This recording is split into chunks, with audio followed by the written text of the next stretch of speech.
সবাই করো। এত মনোযোগ দিয়ে কি দেখিস রে ভাই? আপামনি বেগুনি ভাজতেছে, ওই দিকে তাকা। সবাই করো। আচ্ছা একটা কথা বলো তো, আপামনি চামচে কইরা কয়টা বেগুনি তুলছে?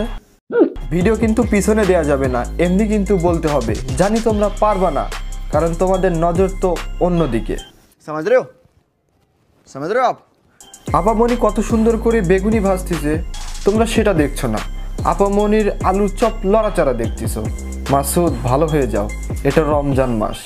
আমি আবারও বলছি, মাসুদ তুমি ভালো হয়ে যাও। সবাই করো।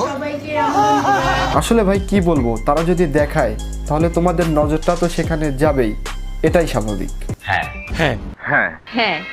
না মানে ভিডিও ছাড়ার আগে একটুকু দেখে না যে আমার এই ভিডিওটা কেমন হয়েছে? আমার যেটা মনে হয় ওরা এটা ইচ্ছা করেই করে, কারণ তারা জানে এগুলো করলেই ভিডিওতে ভিউ আসবে, আর ভিডিওতে ভিউ আসলেই ডলার ইনকাম হবে।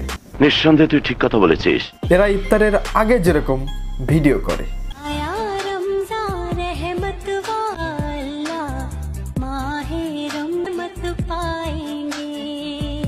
এরকম একটা মেয়ে যদি আমার ব্যাটার বউ হতো। রুকো যারা, সবার করো। ভাই আমি খারাপ, আপনার মতো ভালো মানুষ আমাকে নিয়ে ভাবে, এটাই আমার কাছে অনেক।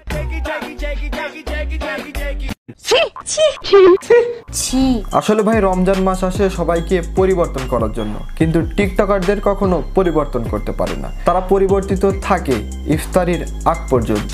সাধারণ মানুষ সারাদিন রোজা রেখে ইফতার সামনে রেখে দোয়া করে, আর তারা কি করে?